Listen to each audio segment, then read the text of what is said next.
अस्सलाम वालेकुम नाज़रीन, इस वक्त मैं थाने में मौजूद हूँ और मेरे साथ वो मुल्ज़िम मौजूद है जिस पर इल्ज़ाम है कि उसने अपनी बहू और उसकी आशना को बेदर्दी से कत्ल कर दिया। यानी कि ये उसका ससुर है और इसने गैरत के नाम पर 2 जाने ले। इसने ऐसा क्यों किया, इसी की जुबान से जानते हैं।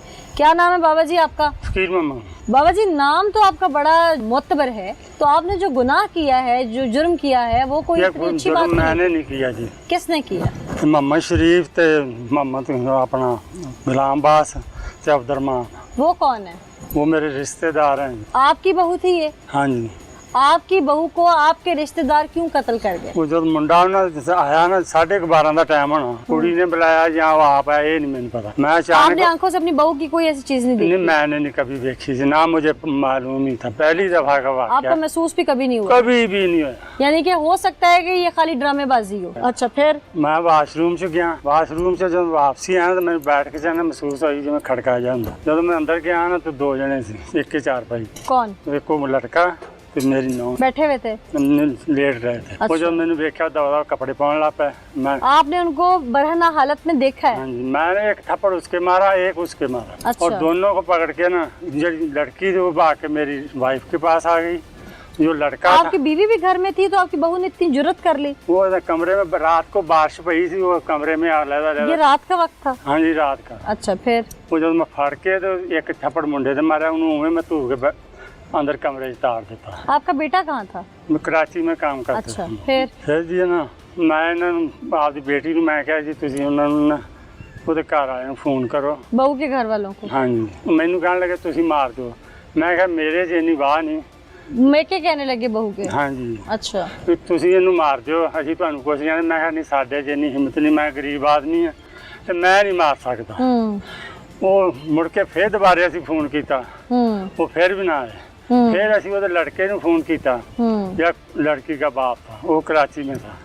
उसको उन्होंने क्या, वो कहने लगा जी मैं ना जी आपके आबे नू ते इन्हां भाइयां नू घलाउणा तो लै जाणगे। जदों आए आउंदे ही जी उन्होंने सानू कोई गल नहीं करन दित्ती, कोई कुहाड़ी ना डै पिया, कोई सोटे ना डै पिया। यानी लड़की के मैकों ने लड़की को मारा है? इन्हां तिन्हां ने मारा। आपने बचाने की या बाहर मोहल्ले में एक शोर शराबा करने की कोशिश मैंने नहीं किया। मैं कमा जी आपके सामने उन्होंने लड़की को और उसकी आशना को कत्ल कर दिया?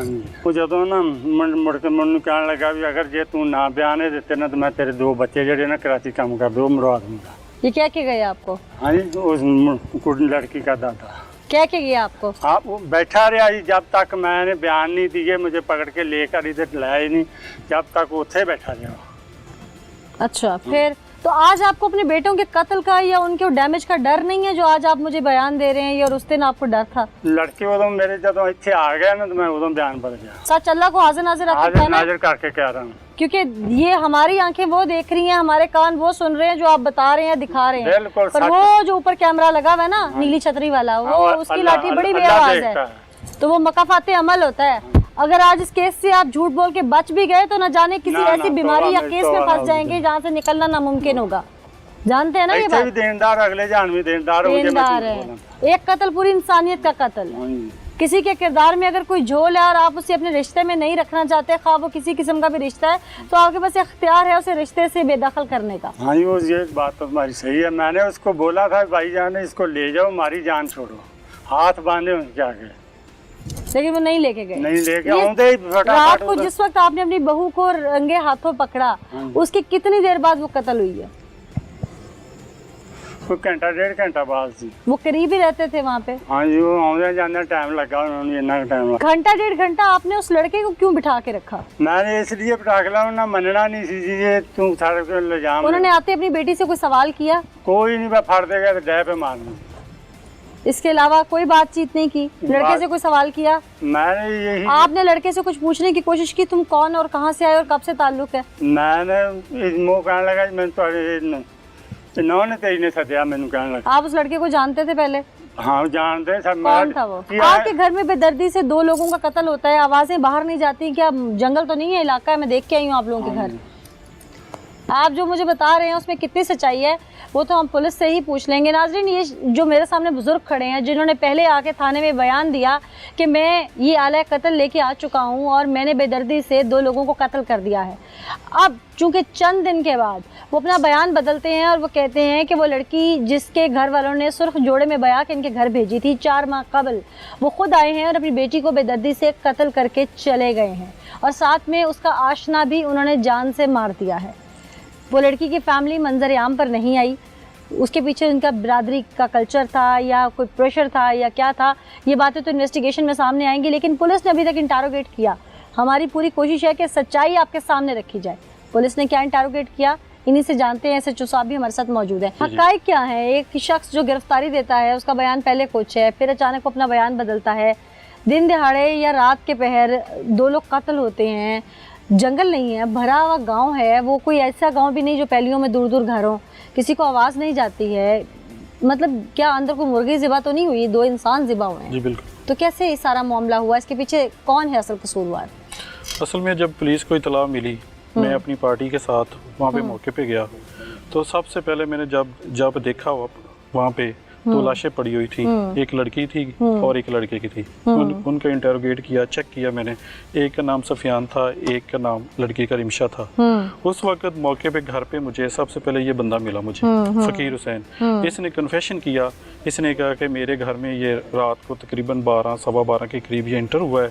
जब मैं वॉशरूम में गया हूँ और जब मुझे आवाज़ आई बैठक में से, तो मैं अंदर गया हूँ तो देखा है इन्हें गैर हालत में देखा, वरना हालत में मैंने देखा है। और मैंने ये बर्दाश्त नहीं कर सका मैंने इनको लेके आया, पकड़ के लेके आया, धक्के दिए, मारा और एक लड़के को मैंने बंद कर दिया कमरे में और लड़की को कत्ल कर दिया कमरे में बैठ के। अच्छा। एक लड़की को मारा, फिर मैंने लड़के को मारा, फिर मैंने इनके वुरसा जो थे, जिसका नाम ले रहा है शरीफ वगैरह, जो इनके बड़े करीबी अजीज हैं, उन्हें कॉल की, वो मौके पे आए, देखा उन्होंने मामला ये कहता। लेकिन एफआईआर किसकी मुद्दत में थी? एफआईआर जिनका कत्ल हुआ है लड़के के वालिद के, लड़की के घर वालों की तरफ से कोई किसी किस्म का स्टेप नहीं लिया? उन्होंने दी हुई है स्टेटमेंट, वो भी इसी का इल्जाम लगाते थे, इसी पे। और अब ये लड़की के मैके पे इल्जाम लगा रहा है, किस बात में कोई सच्चाई आपको लगती है? नहीं, उस वक्त ये इसने कन्फेशन किया था, मेरे सामने किया था। यानी कि अभी ये किसी वकील के कहने पे बयान बदल रहा है? हाँ, मैंने इसे ये भी पूछा कि तुम एजेड हो, ये सारा मामला कैसे कर सकते हो? पॉसिबल है कि इसने अपने बेटों के साथ मिलकर किया हो? इसने कहा कि मुझे जब बंदे को गैरत आती तो बंदा कुछ कर बैठता है। न्यूली मैरिड लड़की किसी के इश्क में मुब्तला थी या इन्होंने महज शक की बुनियाद पर जो है ये सब कुछ किया है? नहीं, लड़का तो उनके घर में मौजूद था। ये औरत के ही हाथ में होता है कि वो अपने बेटे की तरबियत अच्छी करे, क्योंकि तरबियत मर्द जो होता है वो तो बाहर कमाने के लिए जाता है, उसका भी कुछ ना कुछ रोल होता है, लेकिन मेजर जो होता है वो माँ का होता है। माँ जो है वो अगर अपने बेटे की अच्छी तरबियत करेगी, जो चीज़ औरत के लिए गलत है वो मर्द के लिए भी तो गलत है ना। हमारी सोसाइटी में जो सब कुछ गलत है वो सिर्फ औरत के लिए है, मर्द के लिए नहीं है। हालांकि दोनों को इक्वल लेके चलना चाहिए।